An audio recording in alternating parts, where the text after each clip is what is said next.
Fala trader, tudo bem? Hoje quero compartilhar um vídeo de um ensinamento que eu passei para a galera da sala ao vivo da Extreme sobre como operar correlação no mercado americano, utilizando S&P, o Zatec e também o Bitcoin. Então assiste e no final do vídeo deixa um comentário sobre o que você achou e sugestões de mais temas, de mais vídeos que eu posso trazer aqui para vocês. Então, galera, existe uma coisa que eu já comentei com vocês aqui na sala e que é importante vocês se atentarem. Não é algo que eu, particularmente, me envieso muito, mas eu tomo cuidado, eu tenho atenção nesses cenários.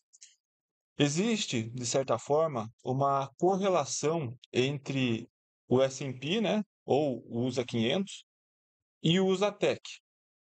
E também, muitas das vezes, não é uma regra, mas eu vejo que muitas das vezes os dois estão correlacionados junto com o Bitcoin. Eu vou perguntar, vocês vão me confirmar, né? Eu tenho certeza que muitos de vocês já pegaram, por exemplo, uma venda e você está com um alvo, uma venda em Usatec, por exemplo, e você está com um alvo lá em certa região de preço. E o mercado cai, né, a teu favor, só que ele não busca o alvo. Ele para um pouco antes, numa região nada a ver, e retorna. E às vezes te tira na proteção, outro tira no zero, até às vezes no stop. E aí, o que você faz? Você vai olhar o S&P e você observa que o S&P já buscou a mesma estrutura de alvo. Né, ó, eu tô aqui no Zatec, ó. Observa a movimentação do Zatec aqui, ó. Ela é basicamente, deixa eu jogar no 60 aqui, ó, é basicamente a mesma da S&P. Tá vendo? Só que o que que acontece? E isso aconteceu já muito comigo.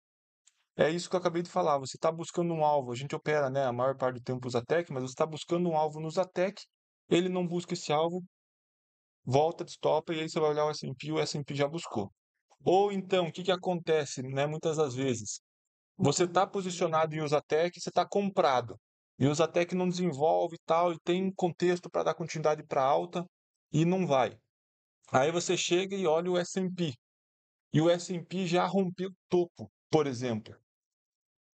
Cara, pode ter certeza, tá, não vou usar a palavra certeza, né? Mas pode ter a grande chance de o Zatec puxar e acelerar o movimento, porque o S&P já rompeu o topo.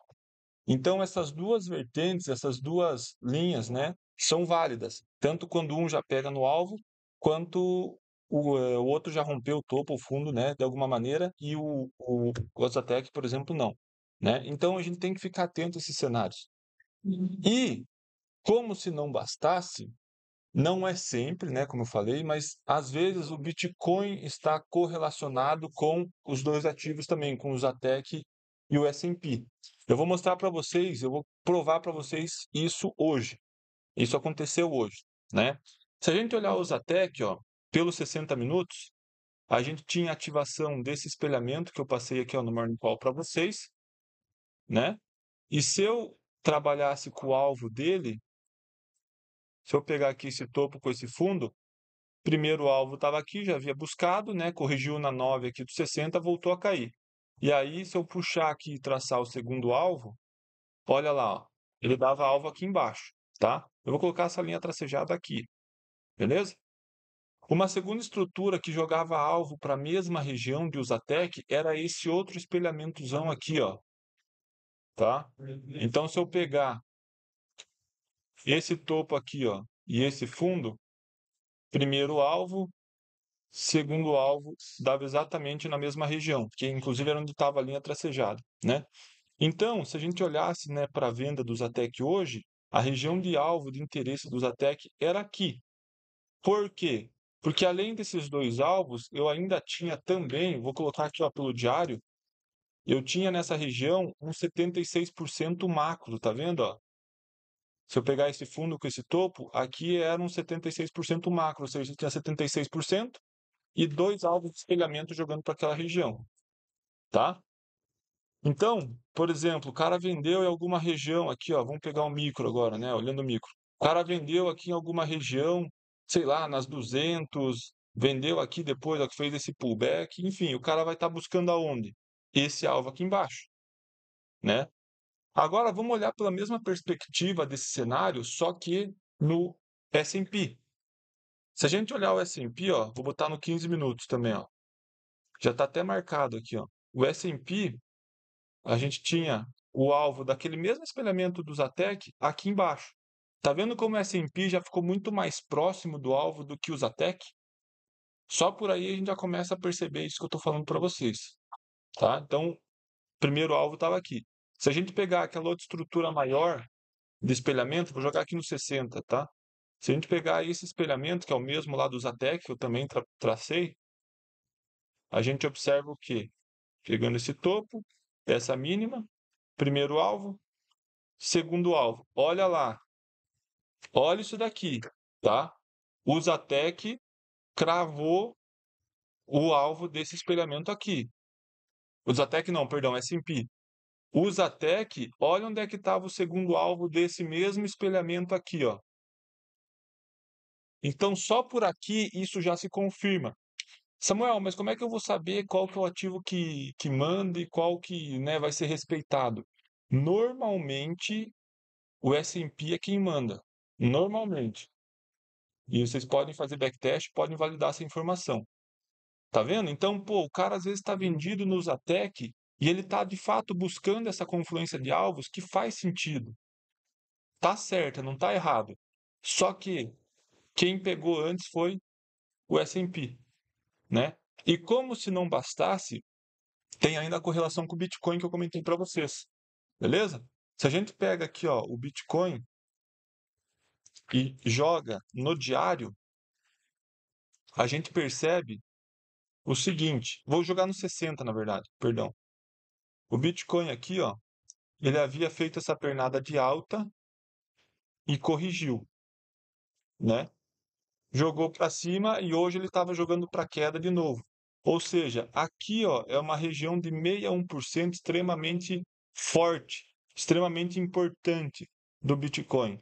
Você tinha o propriamente dito 61, você tinha fundos anteriores e eu aqui, ó, tinha um pivot point. Olha o pivot point aqui em azul, ó. Olha aqui. Se eu pego 5 minutos, o que o Bitcoin fez aqui, ó? Ele veio, ele tava caindo, né? Tava no movimento de queda, ancorado, alinhado nas médias móveis, chegou aqui na região do 61, fundo anterior, pivot point. E se eu não me engano, era alvo de espelhamento aqui também. O que o Bitcoin fez? Mas não, nem passou, né? No momento que ele tocou aqui, ele já defendeu. Só que olha que interessante. Que horas que foi isso daqui, ó? 12:05. Beleza? 12:05. Se a gente pegar o S&P, que horas que ele tocou o alvo? 12:05. Então, eu estou mostrando para vocês, estou provando aqui para vocês que existe, de certa forma, essa correlação entre os ativos. De novo, tem dias, e isso eu quero deixar claro, tem dias que isso não, não funciona tão bem como funcionou hoje. E outra, não vão ficar criando viés exagerado em cima disso que eu estou mostrando para vocês, mas isso serve como um parâmetro. Por exemplo, qual que é a forma correta de trabalhar nesses casos? Pô, tô vendido aqui no S&P e eu vi que ele, no Zatec, perdão, tô vendido no Zatec e eu percebi que o S&P cravou o alvo aqui. A mesma estrutura de alvo que eu tinha no S&P e no Zatec, no S&P ela já foi alcançada. Cara, e você está vendido no Zatec. Bate uma parcial. Bate uma parcial. Se o Zatec romper e der continuidade para. Se a S&P romper, perdão, e der continuidade para queda, provavelmente o Zatec vai respeitar e vai vir buscar a confluência de alvos que eu mostrei aqui para vocês. Tá? Então existe um pouco essa distorção entre os ativos. E isso explica o porquê muitas das vezes a gente está posicionado, a gente está com um alvo técnico que faz sentido e tudo mais, e ele não busca, ele trava um pouco antes e depois volta. Beleza? Então espero que tenha ajudado vocês aí esses insights. Comenta aqui o que vocês acharam e tamo junto. Valeu!